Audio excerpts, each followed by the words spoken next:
And we also will be looking at various other things as well based off of your club activity from the club that you're coming from, the distance that it takes for you to get to the summit. So obviously people who are in Southern California are going to have to spend a lot more than the people who may be just outside of Washington, D.C.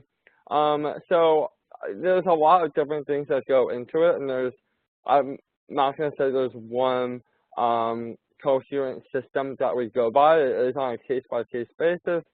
So just providing us with as much information as you possibly can is your best chance to get the amount of money that you need. Awesome, Jake. Thank you so much. So for those of you who are just joining us, I've been saying that this is really a conversation. We want to hear your questions. Thank you for those of you who are typing your questions on the chat. You can also tell us your questions, and we will continue to give you guys to allow you to speak if you want to. I am saying that I'm muting everybody as you join just to make sure that we don't have a lot of feedback on it. So we had a great question, which is how long will each day generally run? So that's an excellent question. And I do want to share that we also have, and I'll show it to you guys, we also have this great website, which is www.unicef.USA/2018 Student Summit. In it, there is a frequently asked question resource here. I recommend you guys to check out the resources here. There's a frequently asked questions, has about 90% of your questions will be answered there. So we recommend for you to answer your question of how long will each day generally run. I'm going to run through every day just so you guys are familiar with it. We recommend for everybody to get on site on Saturday at around 11 to 11:30 a.m. This is when we're going to do registration and lunch. Programming will start around 12:30 p.m. So make sure that you are ready to do programming at 12:30. It will run, that day we will run programming until around 8 p.m., give or take. So not everything is finalized every minute, but expect to be on site until 8 p.m. Lunch and dinner will be provided that day. On Sunday, we are starting programming bright and early at 8 a.m. Expect to have breakfast at 8 a.m. in the morning, 8:30 a.m. in the morning. Programming will start at 9 a.m. So come early for breakfast, and we'll go until about 3:30 for Saturday and Sunday. If you are staying until Tuesday, at around 4 p.m., we are doing a really fun activity. We're actually going to be hosting a water walk, which is open for everybody. It's going to be a really fun activity that we've never done before. And the water walk is going to go from about 4 p.m. to about 5:30, 6 p.m. in the evening. And then Monday, we are starting at 8 a.m. in the morning. Again, breakfast programming starting around 9 a.m., breakfast around 8 a.m., going all the way until 4 p.m. and then, 6:30 p.m. With Advocacy Day training. And then on Tuesday, the timing becomes a little bit more complicated because Tuesday is all about having meetings with representatives. However, we are expecting to start the day at around 8 a.m. in the morning, maybe a little bit earlier, depending on what your meeting schedule will look like. And we'll end at approximately 5 p.m. Again, depends on your meeting schedule, and this will be communicated with you by your state leaders if you do sign up to stay all the way till Tuesday. So that was a great question. Thank you so much, Sandy. So the next question that we have, is there an iPhone Android app available for the event? Yes, there is. There will be one. We will be, once you register, we will be announcing and sharing the app in about a month or so or more. So before the event, you'll get the information for the app, and we're super excited. It's going to be a great app. It's going to really have a lot of information, which is going to be great. And yes, it is available on all devices. You should be able to download it. Okay, so next question, and also, sorry, before I go into the next question, just a quick reminder, if you want to ask a question, you can also just raise your hand and I'll unmute you and you can ask the question, which is so exciting. Okay, can you explain how the workshops work and what are the qualifications needed for a student to run a workshop? I absolutely love this question. The qualifications to run a workshop are you having experience, having passion and commitment, and want to share something like a really cool activity that your club has done, or something that you feel, or a system that you guys use that are really good, or you want to talk about an issue. And it is super easy to host a workshop. There is an application that is actually right here, workshop proposal application. I'll click on it so that you guys get a chance to see it. It's super easy. You just fill out the information and then one of our staff members will contact you and we'll have a conversation about your workshop and what you plan to do. And we will be able to further assist you guys. We highly encourage you guys, if you want to host a workshop, to apply. There is a deadline of application. Deadline to submit is February 11th, so please make sure that if you want to host a workshop, that you are meeting that deadline. And how the workshops work, that's an excellent question. So within the agenda, there are several stages of the agenda. So we have keynote speaker sessions and we have workshop sessions, and these sessions are meant to have smaller conversations. So this is where the whole group of over 400 students get divided into all the different, into smaller rooms and go in depth in a topic. So the topic could be, let's discuss how we activate on Trick or Treat for Unicef, or the topic could be kid power, or how do you fundraise, or how do you organize, all kinds of different workshops. They're great opportunities for people to get engaged. Thank you for your question. Okay, so we have another question. Is it mandatory to attend for all 4 days, or are we allowed to attend only some days? That is an excellent question. Thank you for asking it. So it is not mandatory for you to attend all 4 days. We recommend it. It is the best part of the experience. However, we do ask that if you are staying until Advocacy Day, it is mandatory for you to participate on Monday. And Saturday and Sunday as students is the minimum amount that we ask for you to participate. However, you can, we understand that schedules happen and things happen. So, but we do want to encourage you guys. It's not mandatory. You can attend to as little or as much of the event as you can, with the exception of Advocacy Day. If you want to be part of Advocacy Day, you have to be for Advocacy Day training. And that is just because if you don't have the training, you have no idea what's happening the next day and you won't be able to be as efficient as an advocate. But really encourage you to take advantage of to take advantage of your agenda and really attend to as much as you can of the event. Thank you for your question. So what sort of panel speakers will be attending and what activities are we doing in particular? Should we prepare anything? This is a great question. Thank you, Alicia, for asking it. Okay, so panels and speakers, well, we haven't announced anything yet, but it's turning to be a really amazing agenda, and we will be announcing the agenda slowly through our social media. So more to come on that, but we have really great speakers that are coming from different backgrounds that are really meant to. One of the things that we think about when we are planning this event is how can we provide you, the students, the skills and the resources to be successful UNICEF advocates. And this takes some time, but we really put the energy and effort getting the best possible speakers. We're excited that Carol's going to be there, and she's going to be an awesome speaker.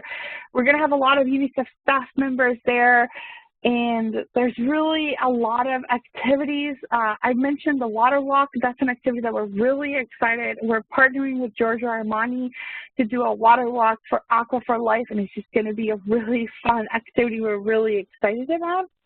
should we prepare anything? I think that come with as much energy as you can. At the moment, we don't have any preparations. We will be sending information. Once you register, we will be communicating with you guys via email, and we'll be sending out information as we finalize all the details of it. So more to come, but trust me, amazing speakers. Okay, so we had, oh great. We have another question, which is, what will chaperones be doing? So chaperone's role is really the person that's the adult in charge of those students that are under the age of 18. This is a security issue for us, and we need to make sure that there's an adult in charge always on site in case anything happens. What will they be doing? They are welcome to participate of the full agenda. We will be developing some sessions that are specific for example, club advisors, if they're interested in having those conversations. However, we really encourage them to participate of the full program and to enjoy it as much as the students, because they will be open to everybody, and it will be content that is engaging for everybody. My recommendation for chaperones is really plan to be there. However, we know that the chaperones might be busy, so there are spaces. The venue is really big. There are spaces for people if you need to like kind of sit down in a corner and work as a chaperone, or you need to kind of take a phone call or do something privately. There are spaces for that. However, we do require you to be on site, and that is just a safety situation. You are responsible for the students. We highly encourage you to read through our chaperone package to understand the responsibilities and the role that we're expecting you to take.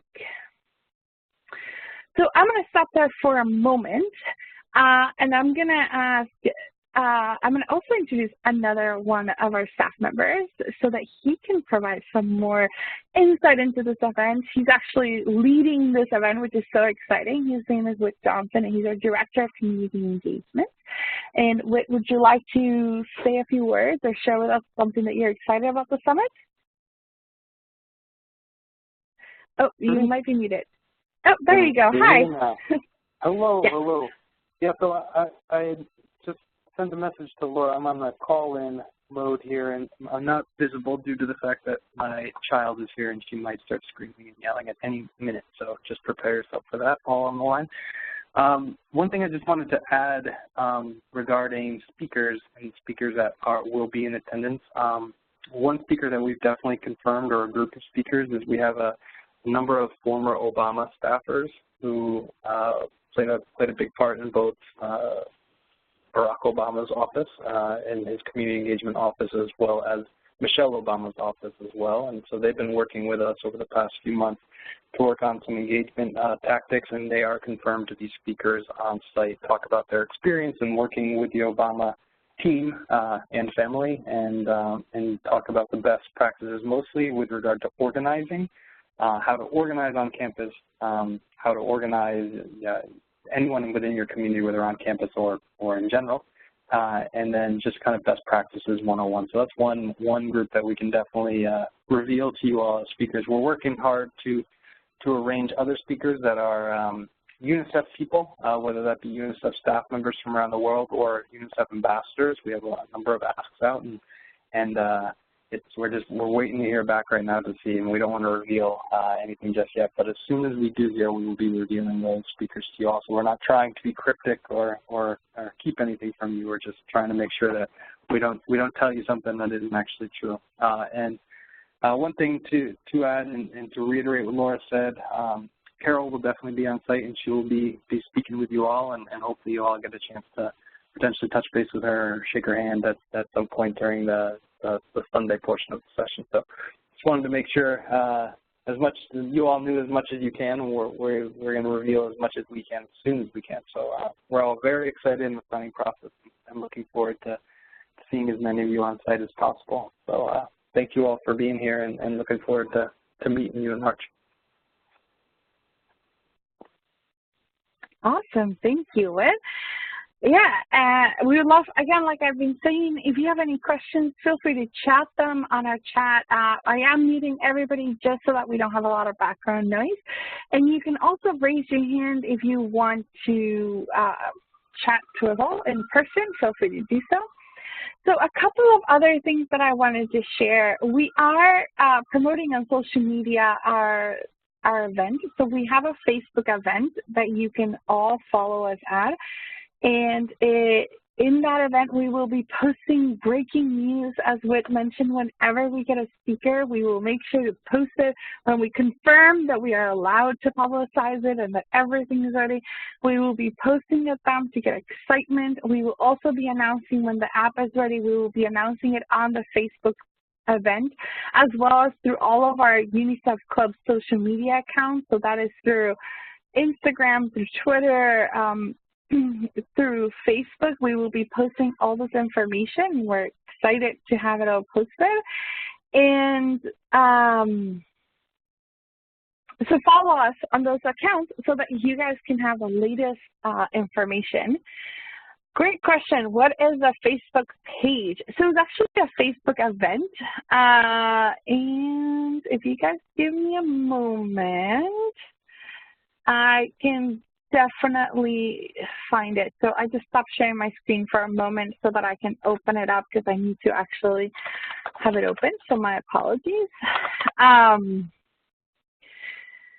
But if you guys go to our campus, high school, or campus event, or the high school or campus pages, so this is what the UNICEF High School, the UNICEF Campus Initiative page looks like.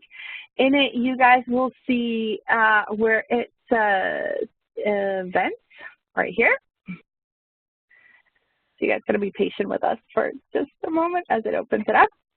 If you scroll down, you'll see upcoming events right here, the 2018 UNICEF USA Annual Summit.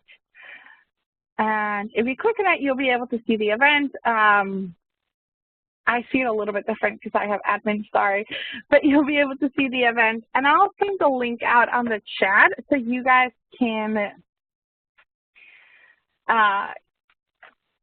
go say that you're attending the event and you are going. And you can also get your tickets there and register, which is awesome. So, yes. Okay, so a couple of other things that I wanted to make sure I chat with everybody about. So first is hotels. We've been getting a lot of questions about where can I stay, where do I need to stay? So if you guys see here on the website, we have two recommendations for hotels. One is the JW Marriott, which you are more than welcome to stay there. We also have Hostel International, but really these are suggestion recommendations. We highly encourage the JW Marriott is the closest hotel to the venue. It is literally like a 2 to 3 minute walk. It's across the street almost. So it's a really convenient place. However, there are all recommendations. You can find your own accommodations that fit your budget and fit what you're expecting to do. In terms of transportation, we highly encourage you guys to look at the website for everything that has to do with parking. We are downtown DC. If you've never been to DC, you are 2 to 3 minutes away, 2 to 3 blocks away from the White House. So you are really downtown DC, right in the middle of everything. So my recommendation is to be careful, to really look at the parking recommendations and be careful of where you're parking. Pay attention about that if you are parking. We just recommend you to take public transportation as one of the most convenient ways to walk around and to get around the city. And public transportation is really close to the venue. And then the other question that we've been getting about is in terms of getting transportation, what do we recommend, whether it's buses or flights? Really, it's up to you guys. We recommend you to just look up everything. The earlier that you can book, the better. If you take a lot of time booking, it takes is going to be more expensive. So we highly recommend you guys to book as early as possible. So we had another question in the chat. How quickly are spots filling up? That is an excellent question. It's really hard to answer. People are registering on a daily basis, and we do not usually announce how many people we have. What I do recommend, what I will say is that when we do run out of spaces, we will create a waiting list. So my suggestion to you is register ASAP. Like, there's nothing to lose. Register, get yourself ready, and then you'll be able to figure out how to do all the other logistics. Really, registration is quick, is easy, is simple. If you go to this site, to the website, you can just register here, whether you're a student who's 18 or over, or you are under the age of 18 and you need your chaperone to register for you. So please make sure to do that. So other questions that we've been getting asked a lot has to do with how do we get funding for the summit? So what are different ways to be creative to get funding for the summit? So I'll let Jake talk a little bit more about financial aid in a moment, but he did that very greatly at the beginning, but there's been other people that have joined, so I'll let you talk about that again. But I highly recommend you guys to be creative. If you guys are in college or in high school, there are a lot of ways to fund for your trip. So talk to your school advisors, talk to all the different departments in your school. You'll be surprised. There's also local businesses that like to help in students that are traveling for leadership development conferences, which this is a leadership development conference. So if you want to face it that way, there's some local organizations like Kiwanis, Rotary, Lions Club that also sometimes like to sponsor students to travel to this type of event as an opportunity to get involved, an opportunity to help people to help students develop their skills as leaders. Sometimes they do ask that you come back and do a presentation, which you should all definitely be able to do. And we would love it if you guys do creative videos or photos or whatever you collect in content, you send it to us so that we have it as well. So I want Jake to talk a little bit more about financial aid, and then we'll continue asking questions from the chat. So if you have questions, feel free to ask some of the chat. Go ahead, Jake. Yeah, thanks, Laura. Definitely would like to encourage you guys to apply for financial aid if that is something that you think is necessary for you to get to the summit. It is definitely something that we have available for you. The maximum to receive for financial aid is $500. There's an application for a high school student, and there's also a separate application for college students. We do review those separately. And the application is pretty simple. We do ask for you to give as much detail as you can on the application, as that really is kind of our main source in deciding how much we're actually giving out to each individual, and then we will review those on a case-by-case basis. The details that you want to make sure you include is your transportation costs, so whether you're traveling by plane or by car or by train, make sure you include the estimated cost for those, as well as your hotel or hostel accommodations for wherever you're staying. And all those details really help us to get the best understanding of the financial situation that you're facing as you apply.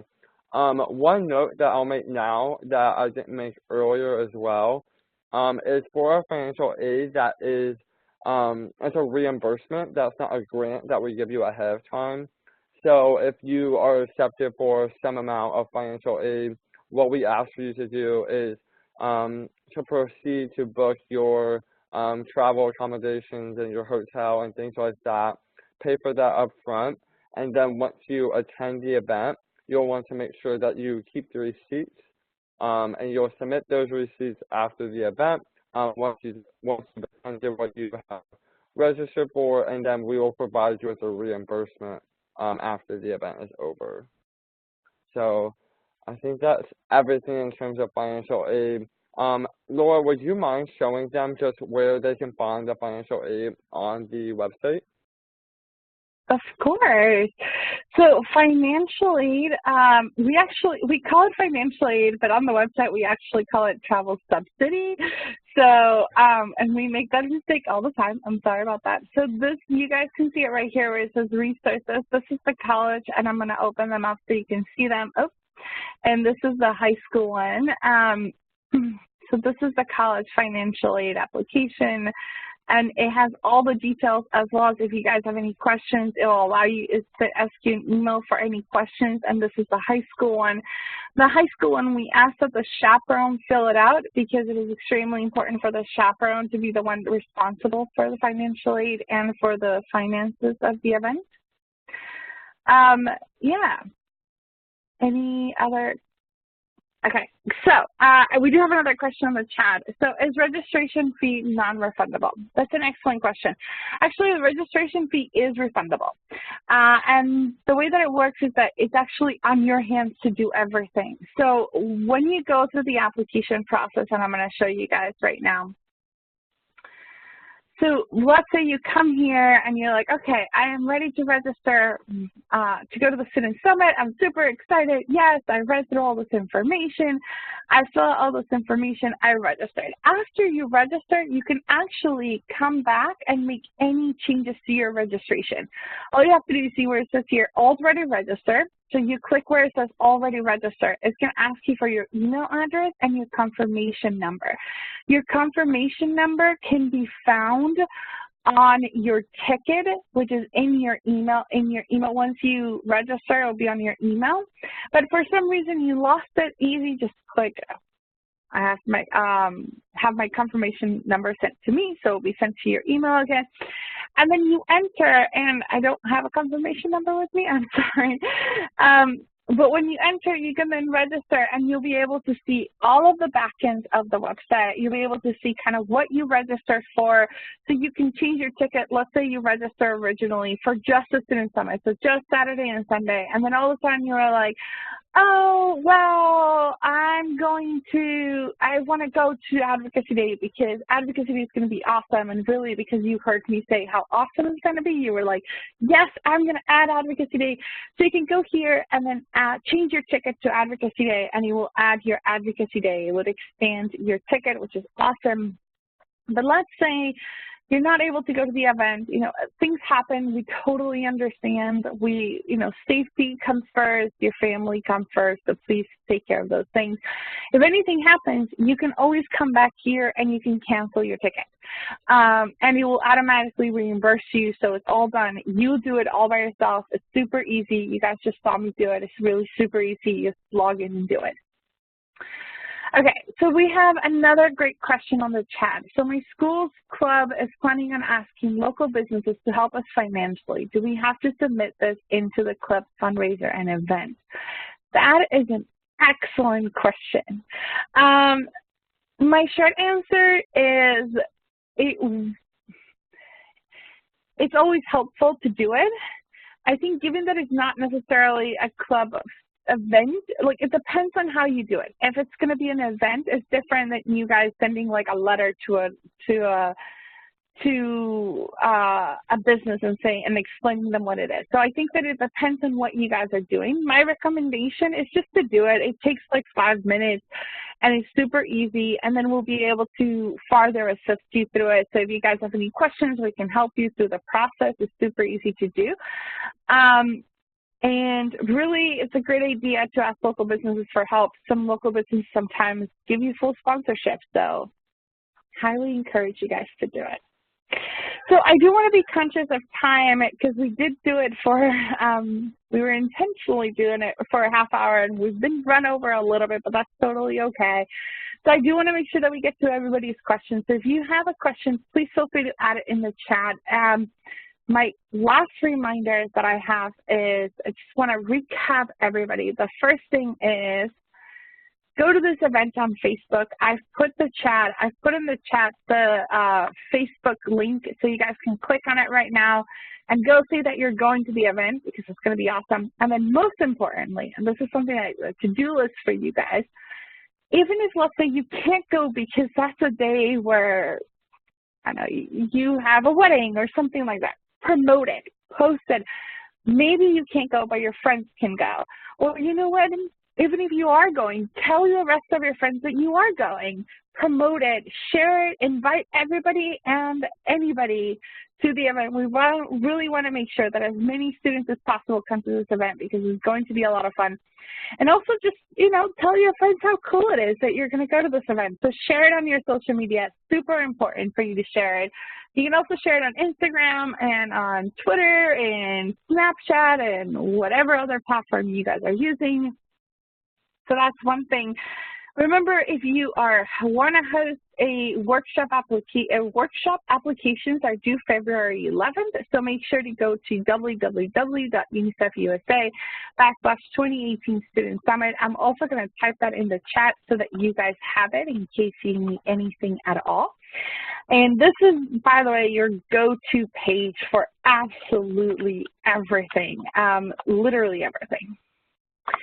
And in this page, you will find, again, your more useful tips in here. Obviously, everything is useful, but specifically, you should look at your frequently asked questions.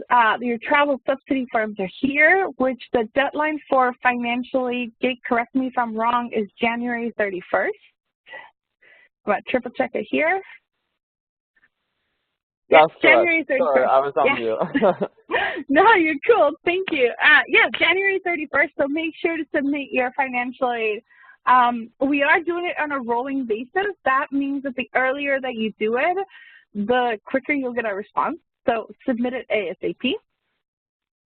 And yeah, and if you guys have any questions at all, please feel free to email us. The annual summit email address is annualsummit@unicefusa.org. It is right here on the website. So super easy to document us. And thank you guys so much. If you guys have any last minute questions, I can stay for a couple of minutes to answer them. If not, thank you guys so much for joining. We hope this was useful. We hope this is helpful. And again, any questions, just email us. I'm going to also put the email in the chat so that you guys can keep it. We have recorded this session, so we will be adding it to YouTube and linking it out on the page as well. And thank you all so much for joining.